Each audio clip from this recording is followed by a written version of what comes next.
नमस्कार, आप देख रहे हैं अमृत दर्शन न्यूज और मैं हूं आपके साथ मानवी ठाकुर।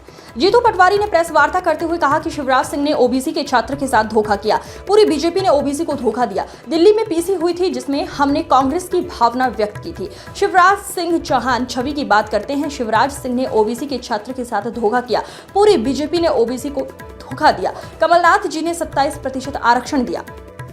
इससे पहले 14% दिग्विजय सिंह ने दिया था। ओबीसी छात्र और समाज के साथ अन्याय किसने किया? उसमें दोषी शिवराज सिंह चौहान और बीजेपी है। पीछे के दरवाजे के सामने खंजर भोंका। एडवोकेट जनरल झूठ बोल रहे हैं। शादियां टूटी, घर बार परेशान, नौकरी न लगी है, सब अधर में है। आपके ऊपर से देव को आना पड़ेगा। आपको 27% आरक्षण देना पड़ेगा। जब हम बताते हैं तो एफआईआर दर्ज कर ली जाती है। ओबीसी समाज आपको देख रहा है।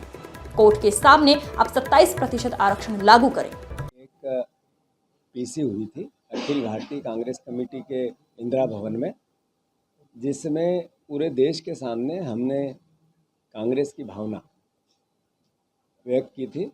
मैं मध्य प्रदेश में फिर उस भाव को व्यक्त करना चाहता हूं। शिवराज सिंह चौहान रोज़ सरकार की छवि की बात कर रहे हैं। वो बात कर रहे हैं कि आदिवासियों के हित और अहित की रक्षा अधिकारी कह रहे हैं सरकार की छवि बिगाड़ रहे हैं।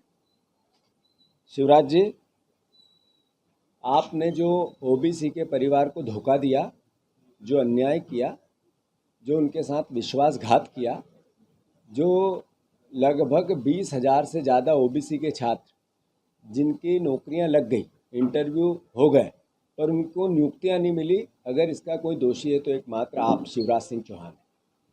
साथियों, ऐसा का ऐसा ही शिवराज जी के पद चिन्हों पे चलते हुए पूरी बीजेपी, उसकी विचारधारा और मोहन यादव जी, सब ने भी उतना ही धोखा ओबीसी परिवार के साथियों को दिया।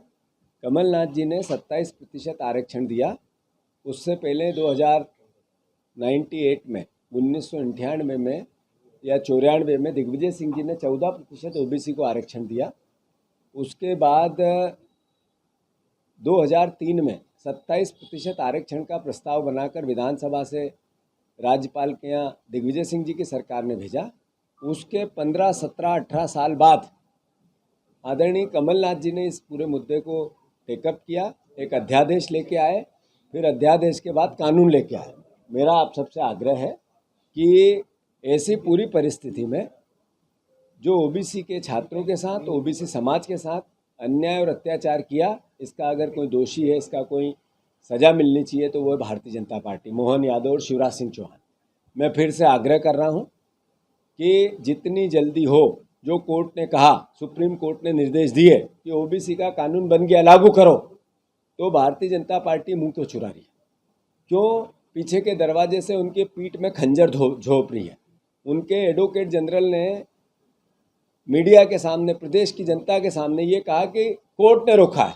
उनके बयान है, पब्लिक डोमेन में, मीडिया के सामने है। इसका मतलब सरकार ने कहा, जबकि फिर बाद में कोर्ट ने कहा अभी 25 तारीख को कि कोई किसी प्रकार का ओबीसी के छात्रों को जब कानून बन गया है तो उनको हक मिलना चाहिए। या तो एडवोकेट जनरल साहब झूठ बोल रहे थे, गुमराह कर रहे थे, और वो बीजेपी की शे पे कर रहे थे, शिवराज जी और मोहन यादव जी के कहने पे कर रहे थे। ये सीधा आरोप है मेरा। मैं फिर से आग्रह करता हूँ, जो आपने कर दिया उसकी सज़ा ओबीसी समाज आपको देगा, पर अब भी सुधरो, अब भी हक दो, अधिकार दो, उनकी सहायता करो।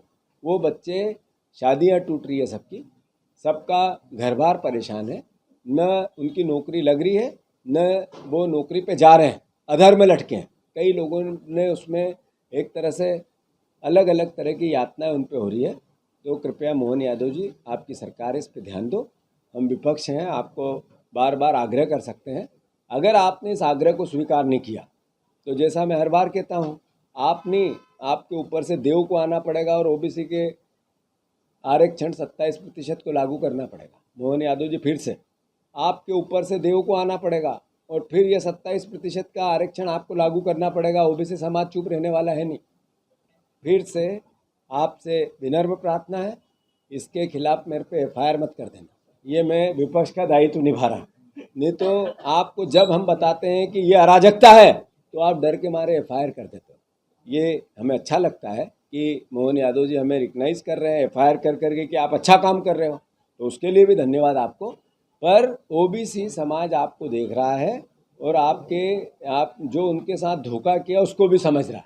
इसको कोर्ट के निर्देश को मानो और जितनी जल्दी हो कोर्ट के सामने और प्रदेश के सामने 27% आरक्षण लागू करो।